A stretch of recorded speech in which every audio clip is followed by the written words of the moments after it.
Africa is growing fast. By 2030, 1 out of every 5 people on Earth will be African. And by 2050, the population of Africa will more than double from 1.2 billion to 2.5 billion people. Even for the wealthiest economies on Earth, this kind of growth would be difficult to manage. In Africa, it will stress everything: infrastructure, public health, the rule of law, the competition for resources, agriculture, the availability of jobs. Yet, built into this population growth also lies potential. Meeting the growing demand for food, clothing, and shelter, expanding infrastructure, providing services like healthcare and education, finance, even recreation, all represent economic opportunity for African entrepreneurs. Consider this: even those countries that currently export products to Africa would probably be wise to move some of their production to the continent, to be closer to their customers, to create jobs, and thereby help lower the growing emigration from Africa in search of jobs. However, the benefits that Africa and the world can gain from a growing population will not be automatic. It will depend on productive citizens and the enlightened, effective leadership necessary to create an enabling environment on the continent. Developing such citizens and leaders is the business of education. That's what we do. But the truth is, there is a severe crisis of teaching and learning on the continent. The Africa Learning Barometer, for example, identifies 12 countries, including Nigeria and Ghana, where over 30% of children do not meet minimum standards for learning by their 3rd or 4th grades. The quality problem is especially vivid in higher education, with many graduates taking years to find their first formal employment, and employers, on the other hand, saying that university graduates are not well prepared and lack the critical skills necessary to secure jobs that currently exist.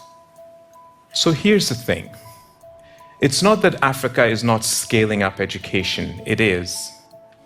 Across the continent, countries are approaching full enrollment in basic education. And over the last 4 decades, higher education in sub-Saharan Africa has grown at double the rate of the rest of the world. So Africa is scaling up education.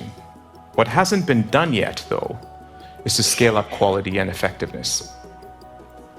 We're still teaching students to learn by rote.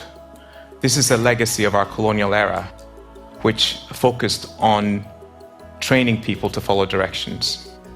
Students are not encouraged to explore, to question the status quo. They're not encouraged to think critically or creatively. We're not actively fostering the values of ethics and empathy. And so our societies are burdened by rampant corruption perpetrated by some of our educated elite. The way we teach is wrong for today. It is even more wrong for tomorrow, given the challenges before us. And so we need to educate people differently, and we need to do it quickly. The question is, how? So there's no single answer to this question, but I'd like to share a few ideas about how we might proceed. And I'd like to share ideas, especially in higher ed, where I work. The scale of the problem is so large that the solution will require the combined efforts of governments and the market, including non-profit and for-profit actors. The scale of the problem is too large for any one institution to tackle it. However, the continent will need exemplar institutions of learning clustered in East, West, Central, North, and Southern Africa that serve as beacons to others, that are uncompromising in achieving quality in teaching, research, and innovation, and that act as magnets for our best and brightest to stay on the continent. We began an experiment at Ashesi to explore what such a collaboration might look like in Africa. And we reached out to our colleague institutions across the continent, invited them to join us in conversations and workshops around curriculum design, the use of technology to amplify the work of our faculty, how we foster relationships with the business sector, with industry, in order to enable job placement and the creation of businesses. And we are learning a lot from each other. We call it the Education Collaborative, and it continues to grow. Building and maintaining strong institutions, collaborative action, and the right metrics to evaluate and guide our progress are all necessary for success. We can do the same for African education.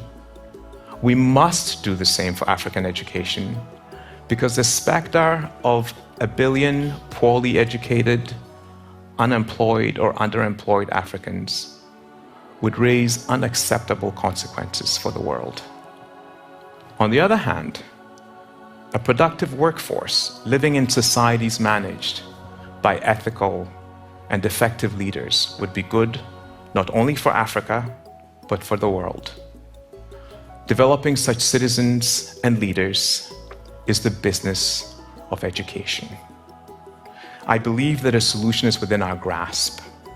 A solution is within our capabilities today.